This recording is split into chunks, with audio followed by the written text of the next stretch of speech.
Yes, mga ka-boomers, meron ako dito, Nabara. Ano natin, interior detailing natin.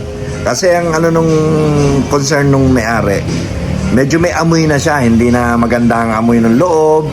Kaya ang gagawin natin, pag pababanguhin natin, pagagandahin natin na parang bagong-bago siya. Kaya, bago ang lahat, mag-subscribe muna po tayo sa aking mini TV channel sa Ka-Boomers Vlog. Mag-ano po tayo, paalam nyo na, suporta lang po sa ating mga kagaya naming maliliit na vlogger. Malaking bagay na yun mga ka-boomers na masuportahan nyo ako doon. Ito po, samahan nyo ako, panoorin na natin, umpisa na natin. Tara po! Ito na mga ka-boomers yung umpisa natin, alam nyo na. Tatanggalin muna natin. Ayan, makikita nyo, pati yan, tingnan nyo, maalikabok na yan, no, mga ka-boomers, ayan, no. Ayan, tinanggal ko. Ayan, oh. Medyo madumi na rin. Medyo, at saka yung itaas niya, tignan nyo, medyo, kailangan na rin po i-detailing. Kaya, pinadetailing ng ating bossing. May-ari po na itong Nabara. Ayan po. Ayan, pinakita ko sa inyo. Maganda pa po yung kanyang bakal. Talagang, ayan, oh, sariwan-sariwa talaga. Ayan, mga ka-boomers. Yan, kikita nyo, pinakita ko na sa inyo. Kaya talaga, ang gagawin natin dyan, babrasin natin, lahat yan, lilinisin natin yan, mga ka-boomers. Yang kanyang mga upuan, ito po, yung mga upuan po, ang sinasabi niya na medyo may amoy, hindi na maganda ang amoy, ayan, kaya iba-backmaster po natin yan. Kaya ito, ayan na po. Inumpisa na po natin dun sa carpet muna, kaya kailangan ano tayo dyan importante kasi ang carpet. Kasi ito pong carpet na to, dito po nag-uumpisa yung amoy. Kasi yan ang inaapakan, labas-pasok ang tao, at yung syempre pag umuulan, makikita nyo yung mga payong nila, basta ipapasok nila, masisip-sip neto, tong carpet. Ngayon, pag natuyo, ayan na, babaho na po yung carpet. Kaya, ayan po ang ginagawa natin. Nilalagyan po natin siya ng chemicals, shampoo with chemicals po yan, para yung amoy niya, mga ka-boomers, mawala. Kakalas po yung amoy niyan. At yung mga dumi-dumi niya, matatanggal yung kanyang hindi magandang amoy, mawawala po lahat yun. Tatanggalin po natin yun. Ayan, pinakikita ko sa inyo. Ganyan po tayo gumawa. At yan, chemicals po yan, yung nilalagay natin na yan. Hindi naman po siya nakakasira ng carpet.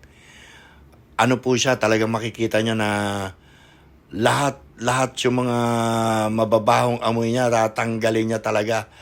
Kakalas po dun sa carpet yan. Kaya ibababad po muna natin para talagang umepekto po yung kanyang gamot dun sa carpet. Ayan po. Kaya makikita nyo, talagang inaano po natin yan.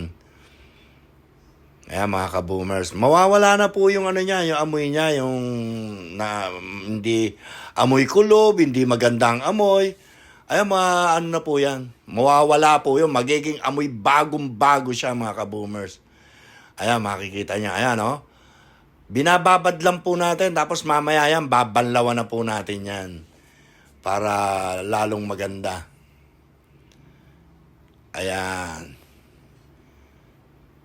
Ayan, si Victor po ang ating detailer dyan. Yung ating magaling na detailer din, si Victor. At ito, isusunod naman natin. Ito na, backmasterin po natin. Itong mga upuan na. Dahil ito ang inaano niya na medyo may amoy na. Ito talagang meron tayong chemicals na nilagay doon sa upuan. Tapos hihigupin po niya. Ayan, makikita nyo kung gaano ang dumi. Pakikita ko sa inyo. Ayan po. Talagang maduming-madumi yan. Ayan, makikita nyo. Humihigop po yan. Ayan, oh. Makikita nyo yung dumi niya. Kung umaano. Ayan, oh. Ayan yung dumi, oh.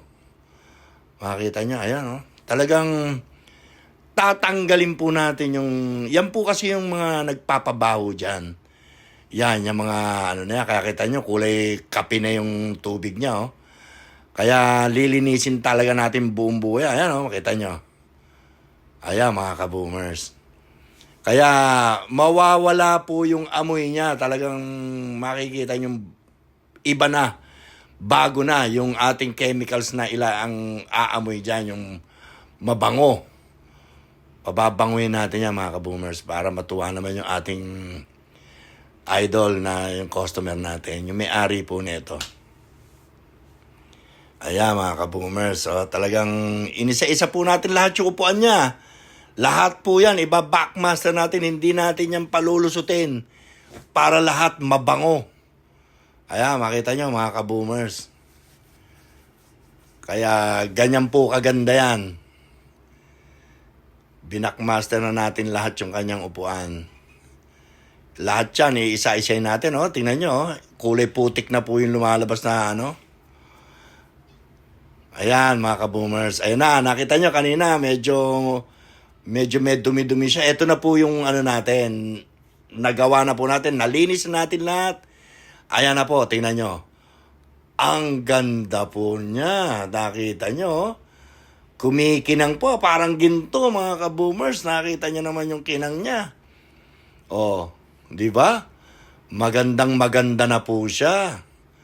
At yung nakita natin yung maraming alikabok, ayan na po. Tingnan nyo, bagong-bago na siya. Tingnan nyo. Wala na po yung mga alikabok. Makikita nyo, parang siyang bagong-bago na mga ka-boomers. Oh, di ba? Ang ganda na po niya. Ayan na po yung pinali. Ayan mga ka-boomers, ayan na po. Nung natapos na, ayan na, napakabango niya mga ka-boomers. Ang bango-bango niya. At tignan nyo naman yung mga upuan niya. Talagang maganda, pati carpet niya, lahat. Ang galing po. Ayan na po. Kaya nga, maraming salamat po doon sa may-ari. Nagtiwala sa amin. Kami ang maglinis ng kanyang sasakyan na i-interior detailing namin. Ayan po mga ka-boomers, maraming salamat po. Ayan, pinakita ko na po sa inyo kung paano tayo gumawa. Ayun oh, galing po, makakita nyo. Mabango yan mga ka-boomers. Kaya ayan po, kaya maraming salamat sa inyo mga ka-boomers. Sa uulitin po, kaboom! Boom, boom! Thank you so much!